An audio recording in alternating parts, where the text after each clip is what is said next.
bersyukur buat kebaikan dan anugerah-Mu yang hidup memancar puaskanku. Tiada tempat lain selain padamu, tiada nama yang lain selain nama-Mu. Sebab Dunia tak memberikan keindahan yang Kau berikan, kasih-Mu yang mengubahkan dan beri kekuatan. Sebab dunia tak memberikan kesetiaan yang Kau berikan. Saat ini aku datang karena ku tahu Engkaulah jawaban.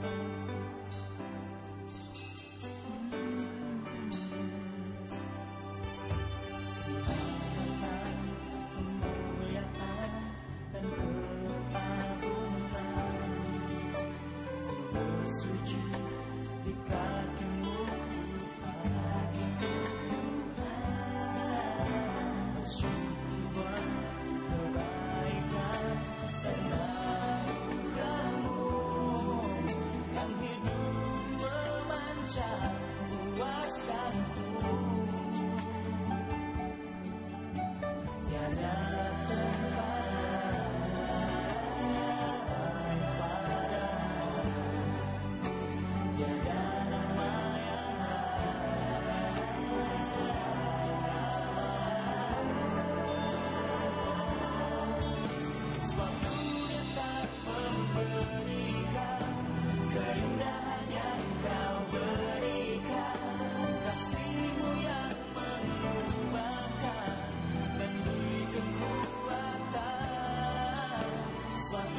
Selamat malam Bapak Ibu, saudara-saudara yang terkasih di dalam Tuhan. Shalom.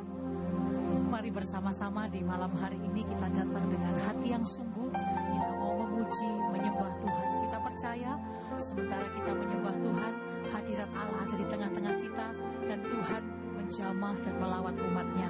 Bapak Ibu saudaraku, kita awali ibadah kita malam hari ini. Mari kita tundukkan kepala bersama-sama dan sehati kita berdoa. Bapa, kami bersyukur untuk kebaikan-Mu. Sungguh Engkau Allah yang sangat baik dan kami mengalami kasih setia-Mu. Dan biarlah malam hari ini Tuhan, waktu kami datang beribadah kepadamu, kami sungguh-sungguh percaya Tuhan ada di tengah-tengah kami, hadir bagi kami, dan Engkau menjamah, memulihkan, memperbaharui hati dan kehidupan kami. Terima kasih Bapa, kami bersyukur dengan segenap hati kami menyembah Tuhan. Di dalam nama Yesus kami berdoa. Haleluya.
Amin.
damai sejahtera yang melimpah.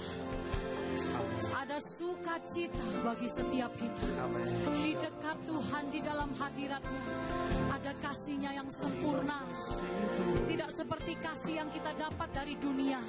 Ada kuasa yang tidak terbatas yang menjamah dan melawati hidup kita. Iramata syakara labara labara. Bukalah hatimu bagi Tuhan. Mari angkatlah kedua tanganmu bersama Bapak Ibu saudaraku. Namata shehere bakara labara. Uralaba shikyara labara labara. Oralaba syakara labara labara. How we love to be in your presence, oh God. Namahana manalaba syakara labara. Namanalaba syakara labara.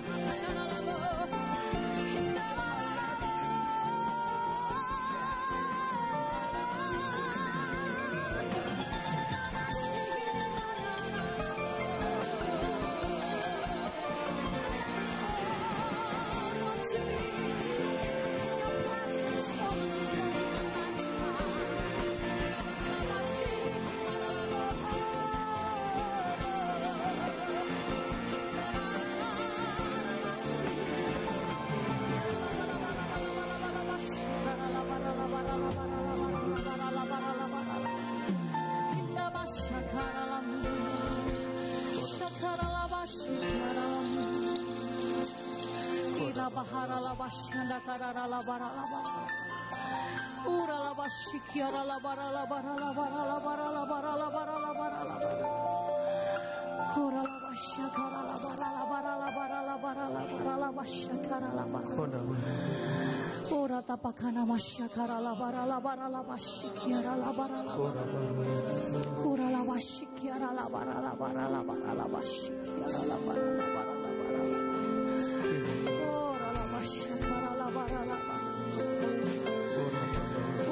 Shikyara la bara la mashakara la bara. Ora matakara. In your presence, Lord, in your presence, that's where we long to be, O God. Namata shakara. Ora la bara. Ora la bashakara la bara.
To be in your presence, oh God.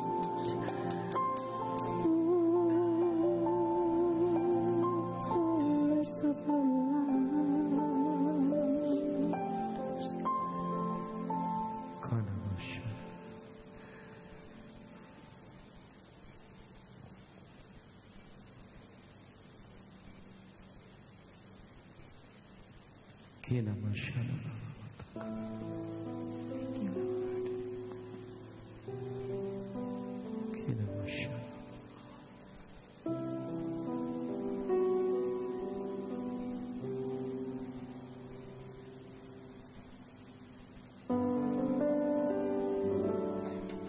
Kami aman di dalam hadirat-Mu Tuhan, sebab ada kuasa yang tak terbatas yang menaungi setiap kami.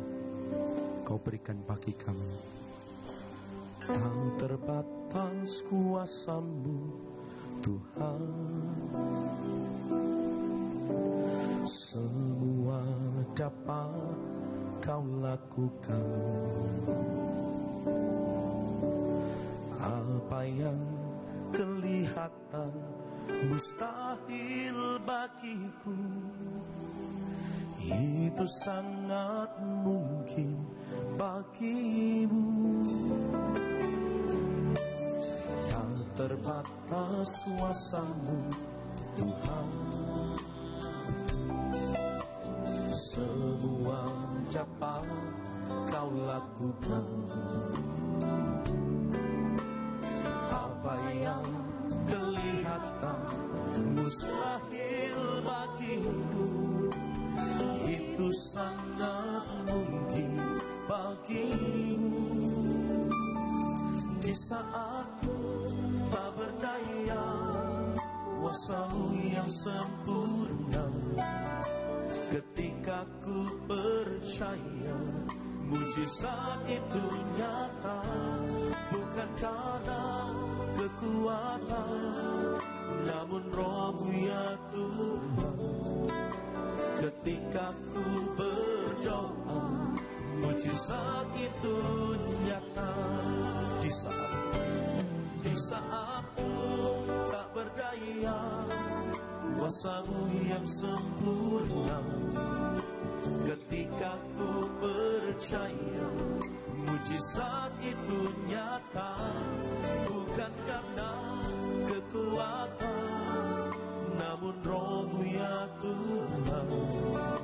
Ketika ku berdoa, mujizat itu nyata.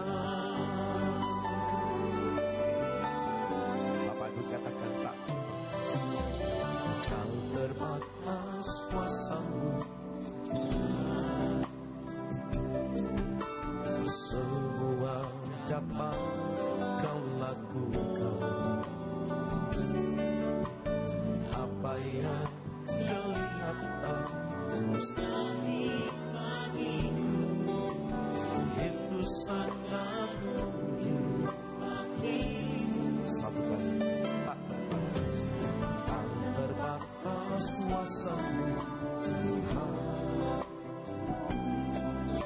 semua dapat Kau lakukan. Apa yang kelihatan mustahil bagimu, itu sangat mungkin bagimu. Angkat tanganmu, katakan. Di saat ku tak berdaya, kuasa-Mu yang sempurna. Ketika ku percaya, mujizat itu nyata. Bukan karena kekuatan, namun Roh-Mu ya Tuhan. Ketika ku berdoa, mujizat itu. Oh, di saat ku tak berdaya, kuasa-Mu yang sempurna. Ketika ku percaya, mujizat itu nyata. Bukan karena kekuatan, namun Roh-Mu ya Tuhan. Ketika ku berdoa, mujizat itu nyata. Saya ajak kita bangkit berdiri bersama Bapak Ibu. Di saat ku tak berdaya, kuasa-Mu yang sempurna. Ketika ku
Jangan takut dan jangan khawatir Bapak Ibu Saudaraku.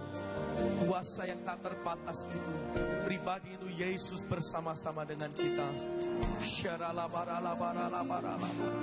Sendiri memang kita tidak mampu, tapi malam hari ada berita baik buat setiap kita. Yesus bersama dengan kita. Kau yang percaya, angkat kedua tanganmu tinggi-tinggi. Kuatkan kembali iman percayamu. Ada Yesus bersama dengan kita. Oh, haleluya. I believe, I believe. Jesus. Oh, God. I put my trust in you. Hallelujah. Hallelujah.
Kina para la para la para la para.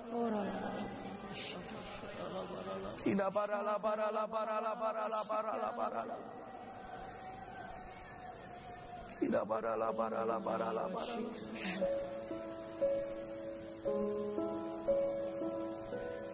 Kina para la.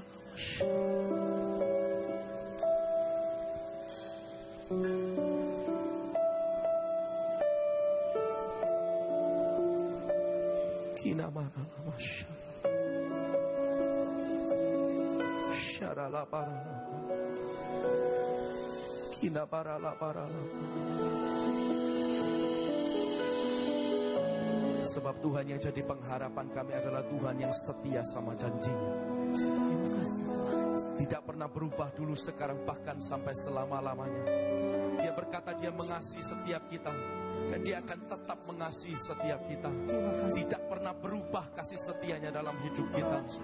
Dan kalau dia berjanji dia menolong kita, janjinya ya dan amin dalam hidup kita. Oh, kami bangga punyalah seperti Engkau. Tak akan kami lepaskan pengharapan kami dalam-Mu Tuhan sampai selama-lamanya. Oh, karena nama-Mu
Oh, selalu ada pengharapan dalam Tuhan kami. Sebab Yesus kami kuasanya tak terbatas. Dalam nama Tuhan Yesus, semua kita yang percaya bersama berkata, amin. Sorak-sorak yang paling meriah bagi Tuhan kita. Dia ada di tengah kita, amin.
Tuhan yang luar biasa, sepakat katakan amin. Sorak-sorak lagi untuk Tuhan kita yang perkasa.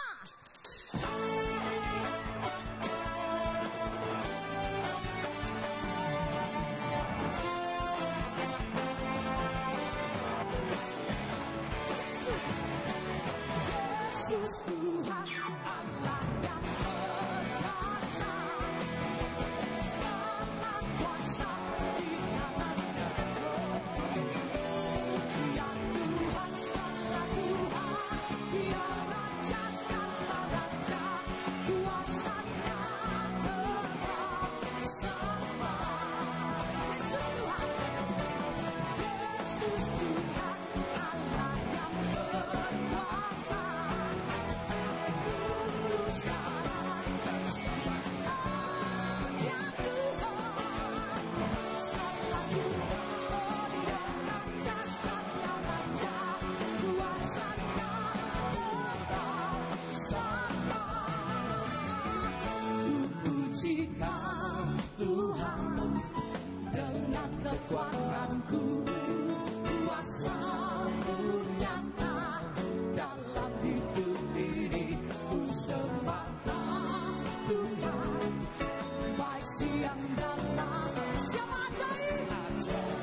Tuhan Allah yang berkuasa.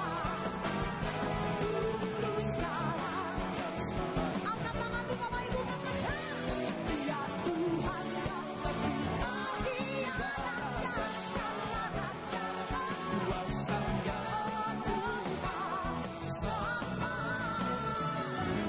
Ku pujikan Tuhan dengan kekuatanku, kuasa-Mu nyata dalam hidup ini. Ku sembahlah Tuhan, baik siang dan malam. Ajaib, ajaib, Yesus, ku pujikan Tuhan dengan kekuatanmu, kuasa-Mu nyata dalam ku sembahlah Tuhan, baik siang dan malam. Yesus ku ajaib, Yesus sangat nyata. Sekali lagi, katakan ajaib, ajaib, Yesus berkata.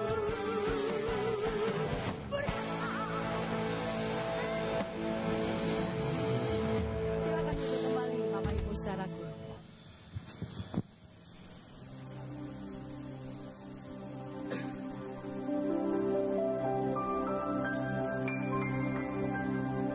Saat ku tak melihat jalan, saat ku tak mengerti rencanamu, namun tetap ku pegang janjimu.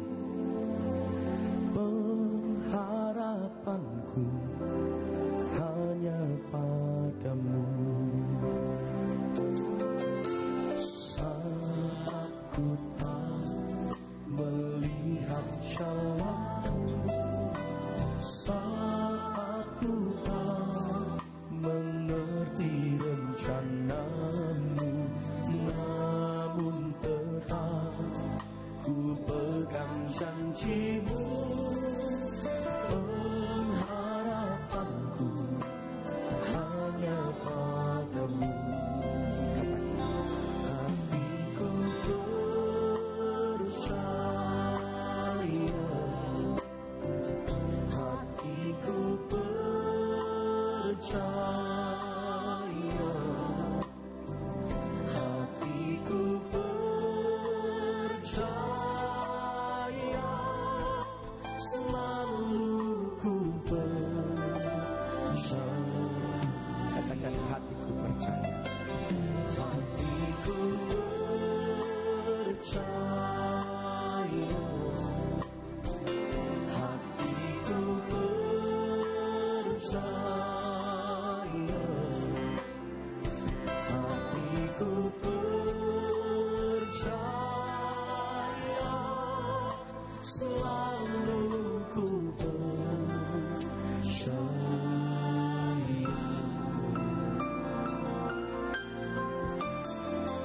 Dengan iman katakan, saat ku tak melihat jalan,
Tangan kami karena kami mengakui Engkaulah penguasa tunggal dalam hidup kami.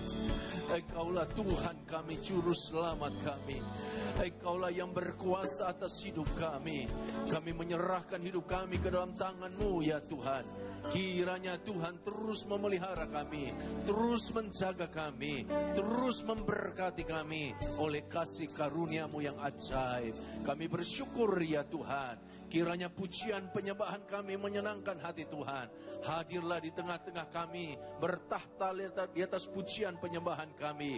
Kalau Engkau hadir di tengah-tengah kami, sesuatu pasti akan terjadi. Yang lemah akan Kau kuatkan, yang sakit akan Kau sembuhkan, yang berdosa akan Kau ampuni. Engkau Allah kami yang hidup. Haleluya. Kami buka hati kami sekarang. Kami mau menerima kebenaran firman Tuhan melalui khotbah Alkitab yang akan hamba-Mu sampaikan. Kiranya Tuhan berbicara secara khusus kepada kami, memulihkan kami, membaharui kami, menambahkan iman kami oleh firman Tuhan. Urapilah hamba-Mu ya Tuhan. Kami buka hati kami bergembira, kami bersukacita menyambut kebenaran firman. Di dalam nama Tuhan Yesus, haleluya. Yang percaya katakan amin, amin, amin, amin. Silakan duduk kembali. Shalom. Apa kabar? Haleluya.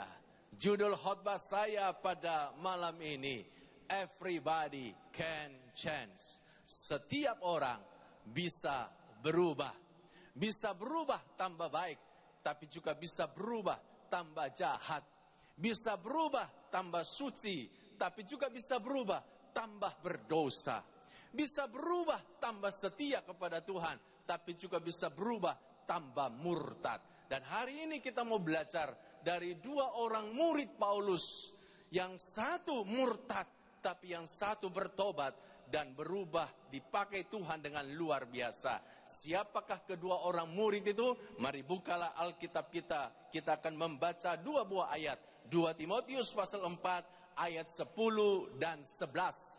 2 Timotius pasal 4 ayat 10 dan 11. Mari kita baca dengan suara yang keras. 2, 3. Karena Demas telah mencintai dunia ini dan meninggalkan aku. Ia telah berangkat ke Tesalonika, Kreskes telah pergi ke Galatia, dan Titus ke Dalmatia. Hanya Lukas yang tinggal dengan aku. Jemputlah Markus dan bawalah ia kemari, karena pelayanannya penting bagiku. Ayat yang kita baca ini ditulis oleh Rasul Paulus, dikirimkan kepada anak rohaninya yang bernama Timotius. Dalam ayat 10 dijelaskan kepada kita kalau ada seorang muridnya yang bernama Demas telah mencintai dunia dan meninggalkan Paulus. Coba kita baca ayat 10 sekali lagi. Karena Demas telah mencintai dunia ini dan meninggalkan aku, Paulus, atau meninggalkan pelayanan. Bahkan dia telah meninggalkan iman Kristen. Siapakah Demas itu? Hanya 3 ayat dalam Alkitab yang menyebut nama Demas. Ayat pertama yang kita baca dalam 2 Timotius 4 ayat 10 ini. Ayat yang kedua dalam Kolose pasal 4 ayat 14. Kolose pasal 4 ayat 14 berkata begini. Salam kepadamu dari tabib Lukas yang kekasih dan dari Demas. Ayat yang ketiga terdapat di dalam Filemon pasal 1 ayat 24 yang berkata demikian. Dan dari Markus, Aristarkus, Demas dan Lukas, teman-teman sekerjaku. Tapi walaupun hanya 3 ayat yang menyebut nama Demas dalam Alkitab, dari 3 ayat ini kita bisa mendapat informasi yang cukup tentang Demas itu. Siapakah Demas itu? Yang pertama, ternyata Demas itu adalah seorang pelayan Tuhan.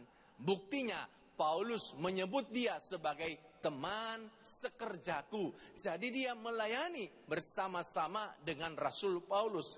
Yang kedua, ternyata Demas ini terkenal di kalangan jemaat. Buktinya, ketika Paulus menyebut nama Demas, Paulus tidak perlu menambah keterangan apa-apa tentang siapa Demas itu. Cukup ditulis Demas saja. Itu berarti orang ini sudah dikenal di kalangan jemaat pada waktu itu. Yang ketiga, ternyata Demas ini adalah orang yang terpandang di kalangan jemaat, terhormat di kalangan jemaat. Buktinya, Paulus memakai namanya untuk mengirimkan salam kepada jemaat. Pasti ini bukan orang sembarangan. Cuma sayangnya, yang keempat, ternyata Demas ini telah meninggalkan pelayanan dan bahkan meninggalkan iman Kristen. Loh, kok bisa ya seorang pelayan Tuhan yang terkenal, yang terhormat, kok bisa akhirnya meninggalkan iman Kristen dan meninggalkan Tuhan? Ya, bisa saja saudaraku. Kenapa? Everybody can change.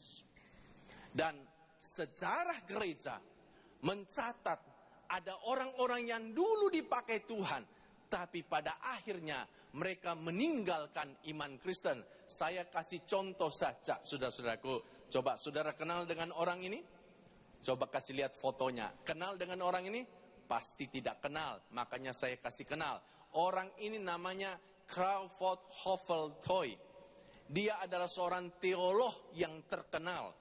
Saudara-saudaraku, dia ini orang Yahudi, lahir di Virginia tanggal 23 Maret tahun 1836. Dia seorang yang jenius, dan karena dia jenius dia dapat beasiswa dan dia bisa menyelesaikan studinya sampai dengan gelar doktor teologia. Dia orang yang luar biasa. Tahun 1869 sampai 1879 dia menjadi profesor di Southern Baptist Theological Seminary. Dia mengajar bahasa Ibrani. Lalu tahun 1880 sampai 1903 dia menjadi profesor di Harvard University, mengajar bahasa Ibrani dan bahasa Mandarin. Dan dia juga penulis buku-buku teologia yang hari ini juga sudah masih ada di buku-buku perpustakaan di sekolah-sekolah teologi. Jadi dia adalah seorang teolog yang terkemuka pada waktu itu. Cuma sayangnya, saking jeniusnya, akhirnya saudaraku dia tersandung ketika dia membaca Alkitab. Kenapa? Karena ada beberapa kebenaran-kebenaran Alkitab yang tidak masuk di dalam logika Crawford itu. Salah satunya adalah menurut Crawford sangat tidak masuk akal. Bagaimana satu Allah yang esa kok bisa punya 3 pribadi? Kok bisa Allah Bapa, Allah Anak, dan Allah Roh Kudus? Dan dia tidak masuk akalnya. Itulah sebabnya dia tersandung dengan kebenaran Alkitab ini. Karena itu saudaraku, dia akhirnya mundur dan menolak iman Kristen. Dan dia menjadi penganut gereja Unitarian. Apakah itu gereja Unitarian, saudaraku? Gereja Unitarian sebenarnya adalah sekte bidat di dalam gereja Tuhan. Karena penganut gereja Unitarian, mereka tidak percaya kalau Yesus itu adalah Tuhan. Mereka juga tidak percaya kalau Roh Kudus itu adalah Tuhan. Dan mereka tidak percaya ada dosa asal dari Adam dan Hawa. Nah, Crawford ini akhirnya meninggalkan iman Kristen dan menjadi penganut Unitarian. Kok bisa ya seorang teolog yang tadinya dipakai Tuhan, jenius, tapi akhirnya meninggalkan iman Kristen? Ya, bisa saja. Kenapa? Everybody can change. Contoh yang lain, saudaraku, ada seorang pendeta besar. Dia hidup semasa dengan Billy Graham. Pendeta ini bernama Charles Templeton. Dia lahir tanggal 7 Oktober tahun 1915 di Toronto, Kanada. Dan dia bertobat lahir baru ketika berusia 21 tahun. Pada malam itu dia sedang berada di klub bersama dengan teman-temannya pesta pora. Tapi walaupun suasana pesta berlangsung meriah, Charles ini berada dalam keadaan hati yang begitu kering, kosong dan hampa. Dan dia begitu putus asa. Dalam keadaan putus asa, dia pulang ke rumahnya, dia masuk dalam kamarnya, dan dia mau bunuh diri. Tapi sebelum dia bunuh diri, dia berdoa kepada Tuhan. Dan itu adalah doa yang pertama yang dia naikkan kepada Tuhan. Sejak 21 tahun, dia menjadi orang Kristen. Kenapa, saudara-saudaraku? Karena sebenarnya waktu dia lahir sudah jadi Kristen. Karena papa mamanya Kristen. Cuma sayangnya, walaupun dia Kristen, dia tidak pernah ke gereja. Apalagi berdoa. Jadi malam itu, dia berdoa kepada Tuhan. Itu doa yang pertama kali dia naikkan kepada Tuhan. Dan dia berdoa hanya pakai 2 kata saja. Tuhan, turunlah. Tuhan, turunlah. Dan tiba-tiba dia merasakan hadirat Tuhan masuk memenuhi kamarnya, melawat dia. Dan malam itu dia mengalami kelahiran baru. Dia bertobat dari dosa-dosanya. Dia tinggalkan keduniawiannya. Dia datang ke gereja. Dia mulai aktif ibadah. Bahkan mulai melayani Tuhan di gereja. Dan karena dia punya karunia berkhotbah, Tuhan pakai dia dengan luar biasa. Dia menjadi pengkhotbah yang terkenal pada waktu itu. Setiap tahun dia berkhotbah di hadapan kurang lebih 1,5 juta orang. Bahkan saudaraku, dia juga seorang gembala sidang. Gerejanya besar, anggota sebanyak kurang lebih 3.000 orang. Tahun 1941 bersama-sama dengan Billy Graham, Charles mendirikan, saudaraku, sebuah lembaga penginjilan khusus untuk anak-anak muda yang diberi nama Youth for Christ. Dan melalui Youth for Christ, mereka memenangkan begitu banyak anak-anak muda pada waktu itu. Cuma sayangnya, ketika dia berusia 42 tahun, pada tahun 1957, Charles Templeton secara terbuka mengumumkan diri sebagai seorang ateis yang tidak percaya adanya Tuhan. Dan menyangkali semua khotbah yang pernah disampaikannya dalam 21 tahun pelayanannya. Ketika dia berusia 80 tahun, pada tahun 1995, dia menulis sebuah buku judulnya Farewell to God. Dalam bukunya itu, dia menjelaskan alasannya kenapa dia meninggalkan iman Kristen. Kalau saudara melihat gambar yang di depan, ini adalah cover buku yang ditulis pada usia 80 tahun itu. Loh, kok bisa ya seorang pendeta terkenal, gembala gereja 3.000 orang, kok bisa ya akhirnya murtad menjadi ateis dan tinggalkan iman Kristen? Ya, bisa saja. Everybody can change. Karena itu saudaraku, kalau hari ini kita masih percaya sama Tuhan, kita masih bisa beribadah kepada Tuhan, bahkan kita masih bisa melayani Tuhan, itu adalah sebuah anugerah buat kita. Tetapi saya mau bilang kepada saudara, waspadalah, waspadalah, waspadalah. Karena bisa-bisa besok atau minggu depan atau tahun depan atau 5 tahun depan, saudara bisa saja seperti Demas meninggalkan iman Kristen. Saudara bisa saja seperti Crawford, seperti Charles Templeton yang meninggalkan iman Kristen. Karena itu kalau hari ini kita masih bisa teguh berdiri, kita harus selalu waspada dan memelihara iman kita supaya kita bisa setia sampai Yesus datang kedua kalinya. Berikan tepuk tangan bagi Tuhan Yesus, haleluya. Apakah faktor yang bisa membuat orang berubah setia kepada Tuhan? Apa faktor yang membuat Demas ini berubah setia kepada Tuhan? Mari kita belajar. Ternyata yang pertama adalah faktor waktu. Waktu itu bisa merubah seseorang. Bagi Demas hanya dibutuhkan waktu 5 tahun untuk berubah setia kepada Tuhan. Saudara, surat Filemon dan surat Kolose itu ditulis kurang lebih tahun 62 Masehi. Dalam 2 surat ini disebut bahwa Demas itu masih melayani Tuhan. Tetapi dalam 2 Timotius pasal 4 dikatakan bahwa Demas telah meninggalkan Tuhan. Dan 2 Timotius itu ditulis kurang lebih tahun 67 Masehi. Jadi bagi Demas hanya dibutuhkan waktu 5 tahun bagi dia untuk berubah dari seorang yang melayani Tuhan menjadi seorang yang murtad tinggalkan Tuhan. Ada orang dibutuhkan waktu lebih singkat lagi, hanya 3 tahun dia berubah setia kepada Tuhan. Atau ada yang lebih singkat lagi, hanya 1 tahun dia berubah setia kepada Tuhan. Ada yang lebih singkat lagi, hanya hitungan hari dia berubah setia kepada Tuhan. Saudaraku, itulah sebabnya kita harus hati-hati. Harusnya dengan berjalannya waktu, kita harusnya semakin dekat kepada Tuhan, semakin setia kepada Tuhan, semakin mengasihi Tuhan. Katakan Tuhan. Saudara-saudaraku, itulah sebabnya Wahyu pasal 2 ayat 10b berkata demikian. Wahyu pasal 2 ayat 10b. Hendaklah engkau setia sampai apa, saudaraku? Sampai apa? Sampai mati. Jadi kesetiaan kita kepada Tuhan itu tidak boleh ada periode waktunya. Ayat ini tidak berkata hendaklah engkau setia sampai kau kaya. Tidak. Ayat ini juga tidak berkata hendaklah engkau setia sampai kau terima mujizat. Juga tidak. Ayat ini tidak berkata hendaklah engkau setia sampai kau menikah. Juga tidak. Tapi ayat ini berkata hendaklah engkau setia sampai apa, saudaraku? Sampai mati. Dan kalau kita setia sampai mati, barulah kita akan mengalami kalimat selanjutnya. Yesus berkata, dan aku, Tuhan, akan mengaruniakan kepadamu mahkota kehidupan.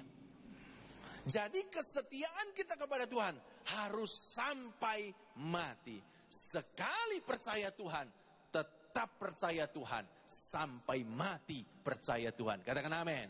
Sekali kita ikut Tuhan, tetap ikut Tuhan sampai mati ikut Tuhan. Katakan amin.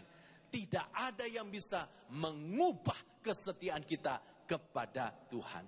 Saudara-saudaraku, sayangnya ada beberapa orang dengan berjalannya waktu, mereka tambah hari tambah jauh dari Tuhan, tambah hari tambah mundur dari Tuhan. Ada lagu sekolah minggu. Lagu ini, saudaraku, pasti saudara mengenalnya. Ya. Lagu ini berkata begini. Tambah hari, tambah cinta Yesus. Tambah hari, tambah ku percaya. Tambah hari, tambah benci dosa-dosa besar, dosa kecil. Tambah hari, tambah ku setia. Harusnya kita belajar seperti lagu sekolah minggu ini. Sayangnya beberapa orang Kristen tambah hari, tambah malas doa. Tambah hari, tambah malas ke gereja. tambah hari, tambah malas melayani, tambah hari, tambah senang dosa. Bilang kiri kananmu, saya tidak seperti itu loh. Coba bilang saudaraku. Kita harus pastikan dengan berjalannya waktu, kita tambah hari tambah cinta Tuhan, tambah hari tambah percaya Tuhan, tambah hari tambah benci dosa, dan tambah hari kita tambah setia kepada Tuhan. Beri tepuk tangan bagi Tuhan Yesus, haleluya. Faktor kedua yang bisa mengubah kesetiaan seseorang adalah disebut dengan mencintai dunia ini. Coba kita baca 2 Timotius 4 ayat 10 tadi berkata demikian. Karena Demas telah mencintai dunia ini dan meninggalkan aku. Ia telah berangkat ke Tesalonika. Saudaraku, kata mencintai di dalam ayat ini, dalam bahasa aslinya digunakan kata dengan akar kata agapo. Agapo itu artinya I love, saya mencintai. Tapi agapo itu artinya saya mencintai dengan sungguh-sungguh. Saya mencintai dengan tulus. Saya mencintai dengan dalam. Jadi rupa-rupanya cintanya Demas kepada dunia ini adalah cinta yang tulus, cinta yang sungguh-sungguh, cinta yang sangat dalam. Dengan kata lain, Demas ini hatinya sudah begitu terikat dengan dunia ini. Kata dunia yang digunakan di dalam ayat ini itu sama persis dengan kata dunia yang digunakan di dalam 1 Yohanes pasal 2 ayat 15 dan 16. Coba kita baca ayat ini. 1 Yohanes 2 ayat 15 dan 16. Janganlah kamu mengasihi dunia dan apa yang ada di dalamnya. Jikalau orang mengasihi dunia, maka kasih akan Bapa tidak ada di dalam orang itu. Jadi saudaraku, Alkitab mengajar sama kita, jangan kita mengasihi dunia. Jangan kita cinta sungguh-sungguh dengan dunia. Jangan kita cinta dengan tulus dengan dunia ini. Jangan kita terikat dengan dunia ini. Kenapa? Sebab kalau kita sungguh-sungguh mencintai dunia ini, maka pasti kita tidak bisa mencintai Tuhan. Kenapa saudaraku? Karena ternyata ada unsur-unsur yang jahat yang ada dalam dunia ini yang membuat kita bisa menjauh dari Tuhan. Unsur-unsur apakah itu? Coba baca ayat 16. Sebab semua yang ada di dalam dunia, yaitu keinginan daging, ini bicara tentang hawa nafsu, dan keinginan mata, ini bicara tentang materi, uang, harta, kekayaan, serta keangkuhan hidup. Ini bicara tentang jabatan, posisi, karier, bukanlah berasal dari Bapa, melainkan dari dunia. 3 unsur yang jahat yang ada di dalam dunia ini, yaitu keinginan daging, hawa nafsu, keinginan mata, materi, dan keangkuhan hidup, jabatan, posisi. Inilah yang bisa membuat kita jauh dari Tuhan. Kalau hati kita terikat sungguh-sungguh kepada 3 perkara ini, maka saya pastikan tidak lama lagi kita akan seperti Demas. Akhirnya kita akan meninggalkan Tuhan. Karena itu saudaraku, jangan sampai hati kita terikat kepada 3 perkara ini. Kita memang masih hidup dalam dunia ini, tapi kita tidak boleh terikat dengan dunia ini. Kita memang masih membutuhkan uang, tapi kita tidak boleh terikat dengan uang. Kita memang membutuhkan karier, jabatan, tapi kita tidak boleh terikat dengan jabatan. Saudaraku, apa cirinya orang itu terikat dengan uang, terikat dengan jabatan, terikat dengan hawa nafsu? Cirinya sederhana sekali. Orang yang terikat dengan dunia ini, maka setiap hari yang ada di pikirannya, yang selalu dirindukannya, yang selalu diimpikannya adalah perkara-perkara duniawi. Nah, coba tes saudaraku. Saudara ada di dalam gereja ini, sedang mengikuti ibadah ini, Apakah pikiranmu sedang ada di luar gereja? Memikirkan 3 perkara ini. Kalau pikiranmu sedang ada di luar gereja, sesungguhnya engkau sudah terikat dengan dunia ini. Dan ada begitu banyak orang Kristen seperti ini. Dia ke gereja sih ke gereja, tapi pikirannya ada di luar gereja. Ibadah sedang berlangsung, tapi yang dia pikirkan adalah karirnya, bisnisnya, hartanya, jabatannya, posisinya.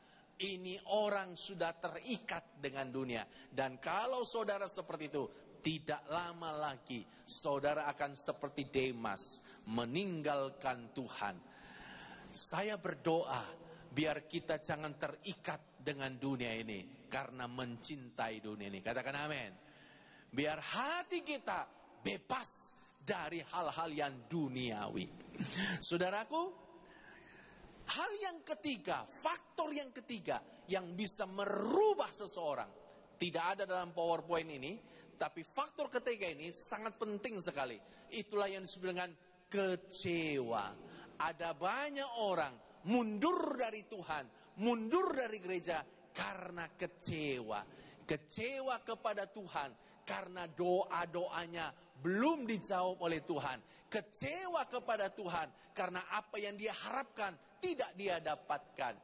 Kecewa kepada gereja, kecewa kepada pemimpin-pemimpin gereja. Kenapa saudaraku? Karena gereja tidak memberikan apa yang dia butuhkan. Kecewa itu bisa membuat orang mundur dari Tuhan. Satu hari saya berkhotbah di sebuah ibadah pengusaha-pengusaha. Dan setelah saya selesai khotbah, saya khotbah dengan tema seperti ini. Temanya persis yang saya khotbahkan hari ini. Setelah selesai saya khotbah, saudaraku, saya berdoa mengucap syukur untuk khotbah hari itu. Dan sementara saya tutup mata berdoa, tiba-tiba ada seorang pengusaha, dia lari naik ke depan. Ya. Saya tidak ada altar call hari itu. Saya hanya berdoa mengucap syukur kepada Tuhan. Tapi pengusaha itu maju ke depan. Lalu saudaraku, dia pegang tangan saya, dia taruh di atas kepalanya, minta saya doakan dia. Saya tanya, apa yang kamu minta didoakan? Dia bilang, khotbah Bapak itu 1000% adalah untuk saya. Dan saya mengerti apa yang harus saya doakan buat dia. Dan sementara saya tumpang tangan buat dia, dia nangis seperti anak kecil di depan banyak orang. Selesai ibadah, ini Bapak saudaraku, dia minta bicara kepada saya. Dan ternyata ini Bapak pengusaha dan sekaligus juga hamba Tuhan. Dia pengusaha, tapi dia juga seorang pengkhotbah. Dan dia bilang kepada saya, dia sudah biasa berkhotbah. Dan kadangkala dia berkhotbah di hadapan ribuan orang. Cuma dia sudah lama tidak melayani. Dan dia sudah lama tidak ke gereja. Dia sedang kecewa kepada Tuhan. Bayangkan saudaraku, seorang hamba Tuhan yang sudah sering berkhotbah, akhirnya meninggalkan pelayanan hanya karena kecewa kepada Tuhan. Hati-hati dengan kecewa, itu virus rohani yang mematikan. Kalau kau sedang mengalami kekecewaan hari ini, saya mau berdoa bagi saudara, biar Tuhan mencabut semua akar kekecewaanmu. Sebab kalau kau terus berlarut di dalam kekecewaanmu, satu hari nanti kau pasti akan meninggalkan iman Kristen. Ada orang kecewa kepada Tuhan karena apa yang dia harapkan tidak sesuai dengan kenyataan.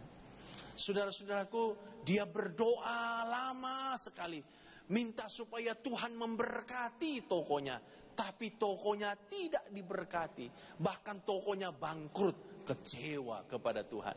Ada yang berdoa lama untuk minta anak dari Tuhan, Tapi sampai sudah bertahun-tahun belum juga dapat anak dari Tuhan. Kecewa kepada Tuhan. Ada yang berdoa minta kesembuhan dari Tuhan. Bukannya sembuh, malah mati. Kecewa kepada Tuhan. Dan kalau kita terus-menerus memelihara kekecewaan itu, hati-hati. Itu virus rohani yang bisa mematikan rohani kita. Karena itu jangan pelihara virus itu.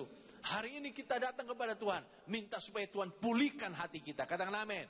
Yang kecewa biar dipulihkan hatinya, supaya hatinya penuh dengan damai sejahtera, sukacita kembali. Katakan amin. Berikan kemuliaan pada Tuhan Yesus. Haleluya.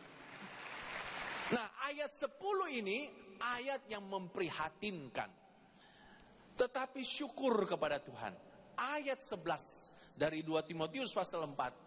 Ini ayat yang melegakan kita.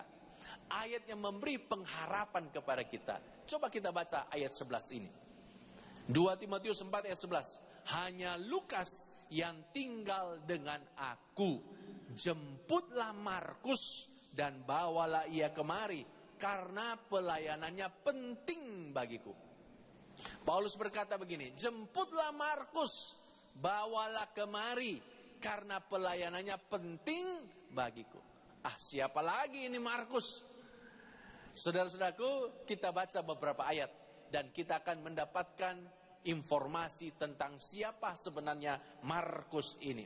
Di dalam Kisah Rasul pasal 12 ayat 25 dikatakan begini. Kisah Rasul 12 ayat 25, Barnabas dan Saulus kembali dari Yerusalem setelah mereka menyelesaikan tugas pelayanan mereka. Mereka membawa Yohanes yang disebut juga Markus.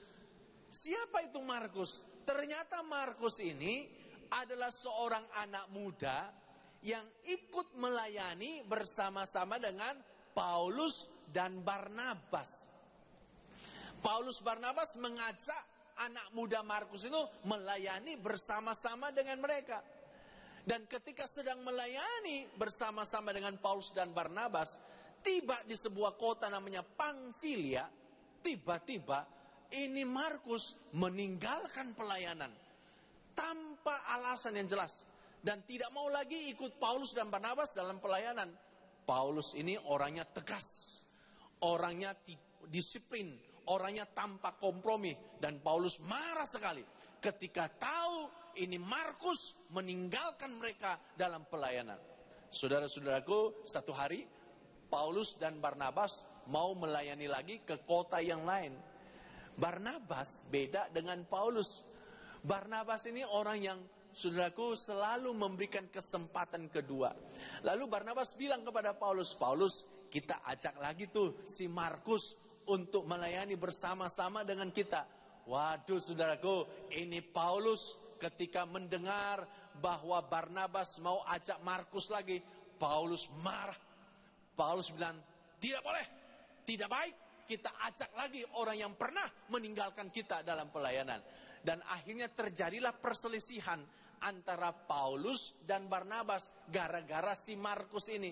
Dan perselisihan mereka rupanya, saudaraku, memuncak. Akhirnya mereka memutuskan untuk pisah, bercerai dalam pelayanan.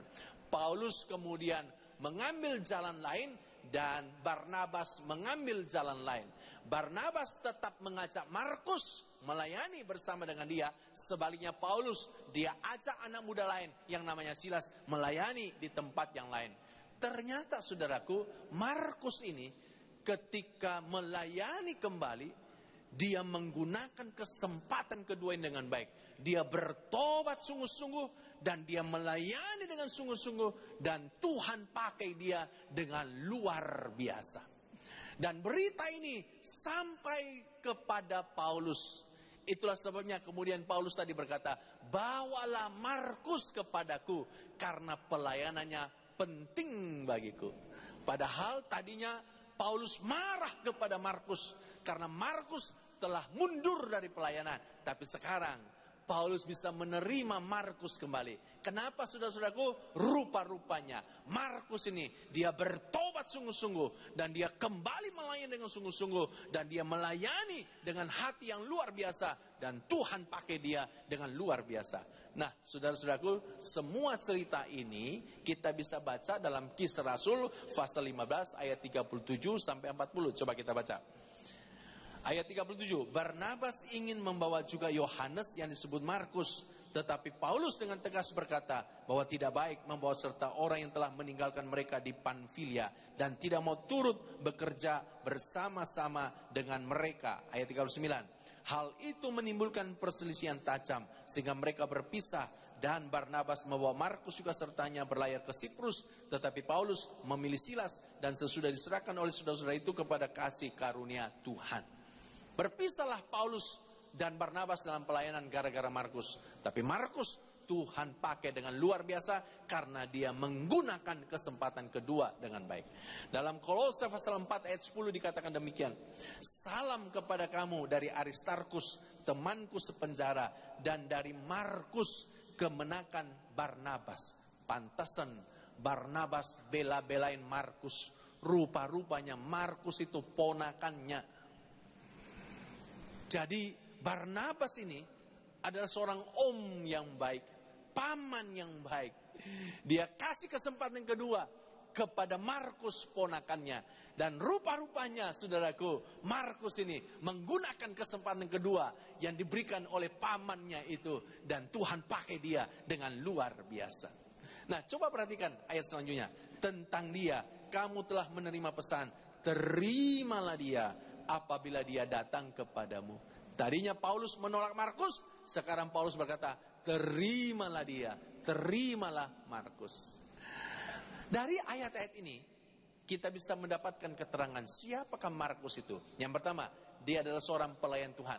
Pelayan Tuhan yang masih muda, yang belum punya pengalaman.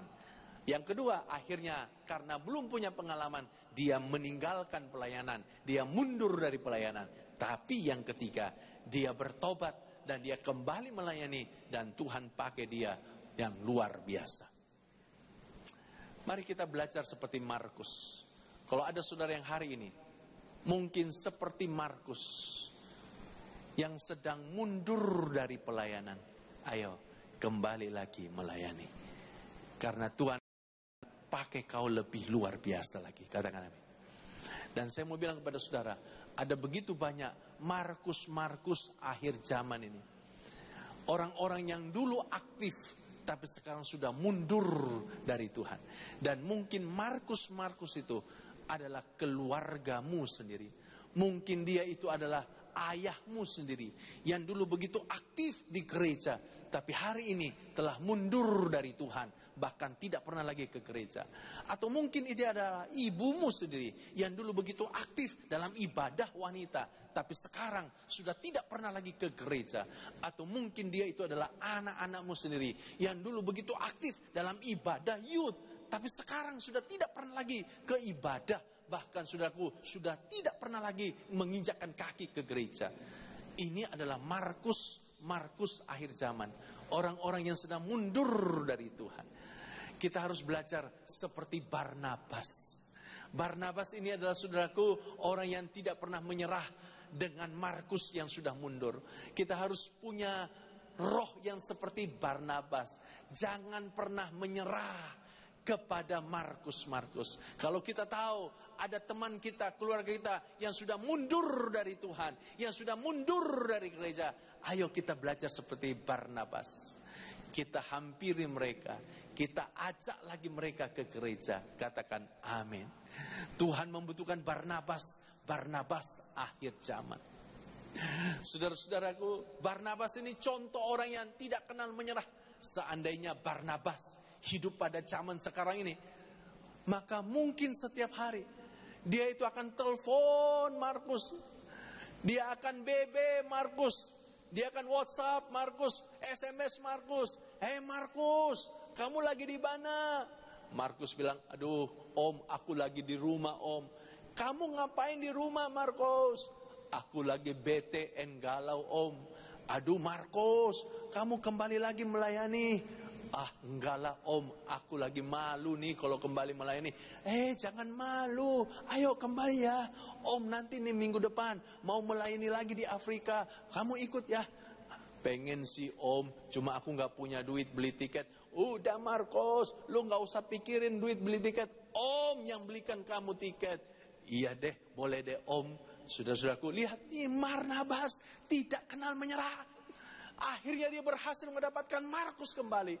Dan Markus dipakai Tuhan dengan luar biasa. Kenapa?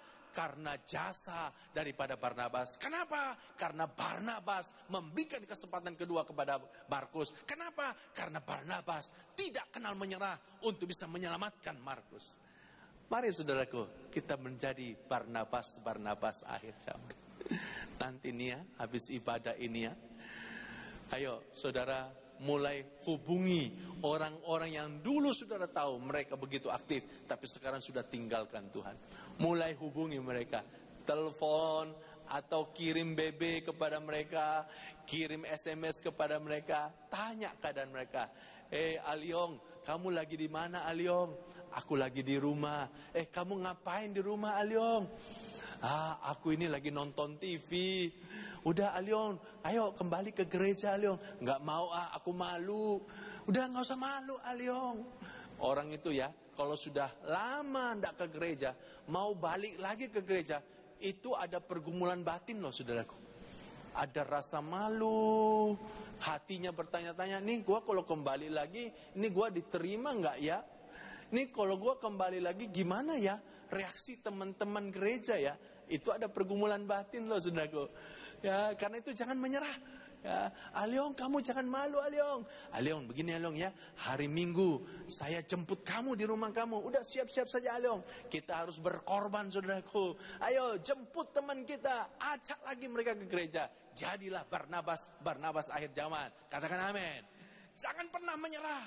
Dan ketika kita berhasil menangkan satu jiwa, maka sorga akan bersuka cita. Karena ada orang berdosa yang kembali kepada Tuhan. Beri tepuk tangan bagi Tuhan. Dan kalau ada orang yang sudah lama tidak ke gereja, lalu balik lagi ke gereja, harusnya kita sambut dengan sukacita. Benar nggak saudara-saudaraku?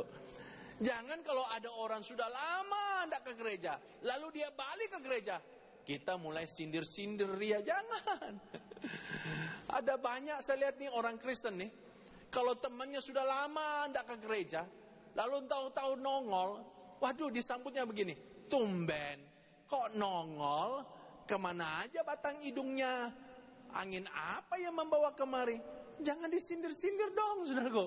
Kalau orang bisa kembali ke gereja, itu adalah sebuah langkah iman dan sebuah perjuangan yang berat.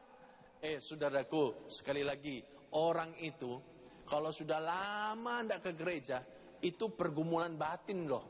Pergumulan batin. Dan sebuah perjuangan kalau dia mau kembali lagi ke gereja.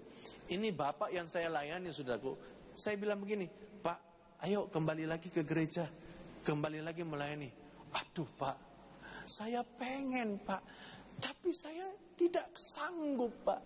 Mau melangkah ke gereja, aduh saya merasa berat. Tuh lihat, orang kalau sudah lama tidak ke gereja, mau kembali ke gereja, aduh itu sebuah perjuangan.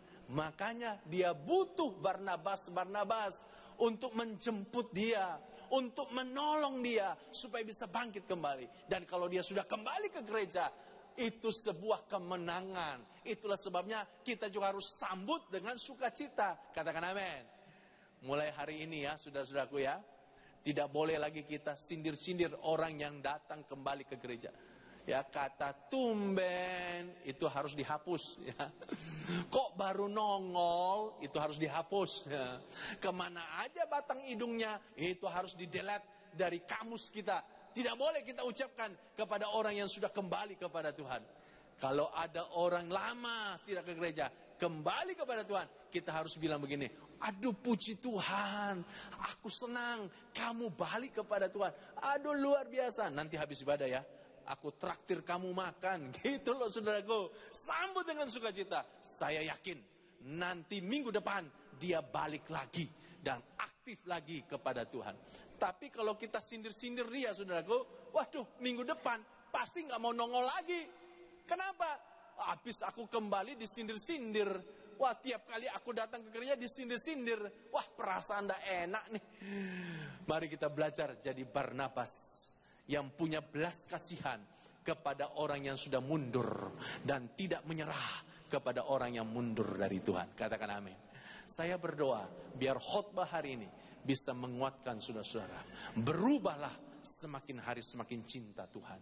Berubahlah semakin hari semakin setia kepada Tuhan. Berubahlah semakin hari semakin dekat kepada Tuhan. Jangan berubah semakin jauh dari Tuhan, tapi berubah semakin dekat kepada Tuhan. Kiranya Tuhan tolong kita, Tuhan berkati kita. Mari kita tundukkan kepala, puji Tuhan.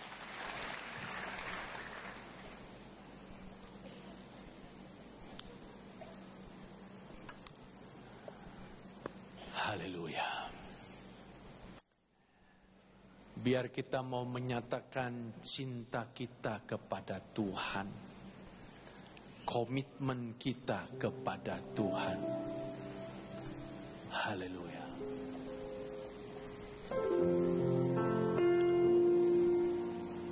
Christ is enough for me. Christ is enough for me. Everything I need is in you. Everything I need. Christ is enough for me. Christ is enough for me. Everything I need is in you. Everything I need. I have decided to follow Jesus. No turning back, no turning back. I have decided to follow Jesus. No turning back, no turning. Mari kita bangkit berdiri bersama-sama. Christ to follow Jesus. No turning back, no turning back, no turning back. Amen. To follow Jesus. No turning back, no turning back. Sikandala batasya. Kalau hari ini ada saudara yang sedang kecewa kepada Tuhan, engkau sudah tidak seperti dulu lagi. Engkau telah meninggalkan cinta mula-mula. Saya mau berdoa biar Tuhan memulihkan hatimu yang kecewa. Kalau ada di antara saudara yang hari ini engkau sudah terikat dengan dunia ini, engkau masih ke gereja tapi hatimu terikat kepada dunia ini, saya mau berdoa biar Tuhan memulihkan engkau. Kalau ada di antara saudara yang hadir di sini, dengan berjalannya waktu membuat engkau semakin malas untuk berdoa, semakin malas untuk melayani, membuat engkau semakin jauh dari Tuhan, saya mau berdoa biar Tuhan memulihkan engkau. Shikandala darala batasyandala, ora batasyandala. Kalau saudara berkata, ya sayalah orangnya seperti yang dikatakan pendeta itu, dan saya mau mengalami pemulihan dari Tuhan, mari angkat tanganmu yang tinggi di hadapan Allah. Shikandala batasyandala, oraina mata sakadala, orala mata syandala, shikandala darala batasyandala. Jamah setiap mereka yang mengangkat tangan Tuhan, jamah setiap mereka mengangkat tangan, biar Tuhan pulihkan mereka, Tuhan pulihkan mereka. Ampuni mereka Tuhan, ampuni mereka. Kalau mereka sudah semakin jauh dari Tuhan, ampuni mereka. yang ampuni mereka. Pulihkanlah mereka Tuhan. Kalau mereka sedang kecewa, Tuhan pulihkan hati mereka. Sembuhkan luka hati mereka. Dalam nama Tuhan Yesus. Dalam nama Tuhan Yesus. Biar mereka pulang dengan hati yang baru. Mereka pulang dengan roh yang menyala-nyala. Mereka pulang dengan komitmen yang baru. Mereka akan setia kepada Tuhan sampai Kau datang kedua kali. Mereka akan setia kepada Tuhan sampai mereka mati. Dalam nama Tuhan Yesus. Dalam nama Tuhan Yesus. Haleluya. Mari angkat kedua tangan. Christ is enough for me. Amen. Amen. Enough for me. Everything I need is in you. Everything I need, I have decided to follow Jesus. No turning back. No turning back. Hallelujah. I have decided to follow Jesus. No turning back. No turning. Mengikut Yesus. Mengikut Yesus. Keputusanku. Ku tak ingkar. Ku tak ingkar. Mengikut Yesus. Keputusanku. Ku tak ingkar. Ku tak ingkar. Haleluya. Haleluya. Haleluya.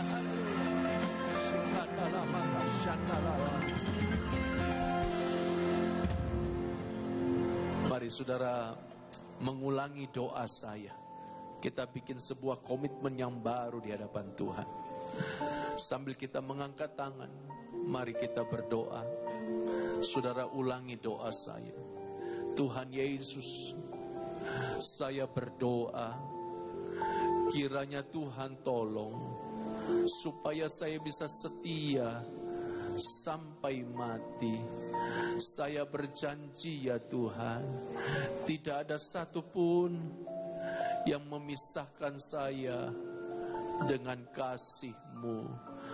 Saya berjanji ya Tuhan untuk ibadah dan melayani Engkau sampai Engkau datang kedua kalinya. Terima kasih Tuhan Yesus. Tolonglah saya Roh Kudus, peganglah tangan saya, pimpinlah saya berjalan dari satu masa ke masa yang lain, berjalan dari satu kemenangan kepada kemenangan yang lain. Terima kasih Tuhan Yesus. Dalam nama Tuhan Yesus. Amin, amin, amin, amin. Puji Tuhan. Silakan duduk kembali. Tiba saatnya bagi kita untuk memberikan korban persembahan yang terbaik bagi Tuhan. Mari kita tundukkan kepala sekali lagi, kita berdoa. Kami bersyukur buat kesempatan kami boleh mendengar kebenaran firman-Mu. Kami percaya Engkau mengasihi setiap kami, Engkau meneguhkan kami, dan kami rindu semakin hari kami semakin mengasihi Engkau. Kau memberkati hamba Bapak Pendeta Hengkiso yang telah menyampaikan kebenaran firman Tuhan. Kami percaya Tuhan akan tambah-tambahkan pengurapan-Mu di dalam kehidupan beliau, keluarga, pelayanan, dan apapun yang beliau kerjakan. Kami percaya Tuhan akan buat berhasil sehingga nama Tuhan dipermuliakan. Kami bersyukur Tuhan buat malam hari ini. Dan kalau sebentar kami akan memberikan korban persembahan, Tuhan kami rindu memberi korban yang terbaik hanya bagi Tuhan. Kami percaya korban yang kami persembahkan akan mempermuliakan dan menyenangkan hati Tuhan. Dalam nama Tuhan Yesus, semua kita sama-sama katakan amin. Sementara Bapak Ibu memberi, akan ada beberapa pengumuman yang perlu kita perhatikan. Tuhan memberkati. Shalom Jemaat yang dikasihi Tuhan. Berikut kami informasikan agenda kegiatan Gereja Betani Indonesia untuk saat ini. Jemaat terkasih, untuk lebih mempersiapkan diri dalam mengikuti kebaktian, serta mempersiapkan hati menerima firman Tuhan, dianjurkan untuk hadir sebelum ibadah dimulai. Begitu juga untuk tidak segera meninggalkan ruang ibadah sebelum doa berkat diberikan. Dengan demikian, ibadah tetap berlangsung hikmat hingga selesai. Hadirilah doa pagi dan KKR doa setiap Sabtu di Graha Betani Nginden, dan doa pengurapan yang dimulai pukul 3 pagi sampai 4 pagi. KKR doa dimulai pukul 4 pagi sampai dengan selesai. Mari bergabung dalam ibadah Family Altar. Dengan kesatuan hati DFA, Anda dapat bertumbuh bersama dan memenangkan jiwa. Info Family Altar terdekat tinggal rumah Anda, silakan menghubungi Departemen Family Altar di 031 593 6880. Bagi Jemaat Betani Indonesia yang membutuhkan pelayanan kunjungan, kematian, orang sakit, atau kunjungan doa, dapat menghubungi koordinator diaken setempat serta mengisi formulir yang disediakan, atau telepon di 031 593 6880 setiap hari mulai dari jam 8 pagi sampai 10 malam. Dihimbau bagi para jemaat saat memberikan persembahan agar tidak dilipat-lipat kecil, diremas atau dikoyakan. Dengan demikian, Anda turut membantu pelayan yang bertugas dan menghargai persembahan yang terbaik yang akan diberikan kepada Tuhan. Ingin tampil sehat? Hadirilah acara Paskah Wanita Betani Sekota Surabaya hari Selasa tanggal 14 April 2015 mulai pukul 9 sampai 12 siang di Hall Betani Manyar, Jalan Manyarrejo 2, nomor 3638 Surabaya, dengan pembicara Yohanes Sunardi dalam tema Sehat Tubuh, Jiwa, dan Roh. Demikian pengumuman untuk saat ini. Tuhan Yesus memberkati. Dari saya undang kita bangkit berdiri bersama, kita akhiri pada kita malam hari.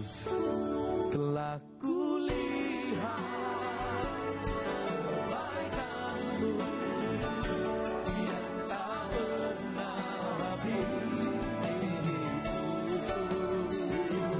Ku berjuang sampai akhirnya Kau dapati aku lelah. Telah kulihat kebaikan-Mu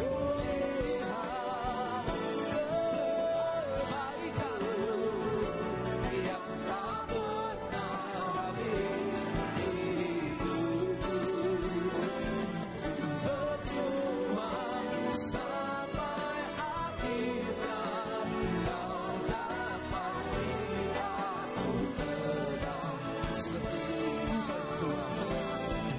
berjuang sampai akhirnya Kau dapati aku tenang setia. Berjuang sampai akhirnya Kau dapati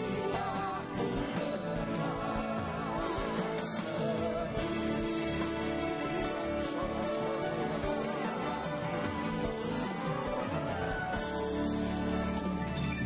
Mari jemaat, sama-sama kita buka kedua tangan kita.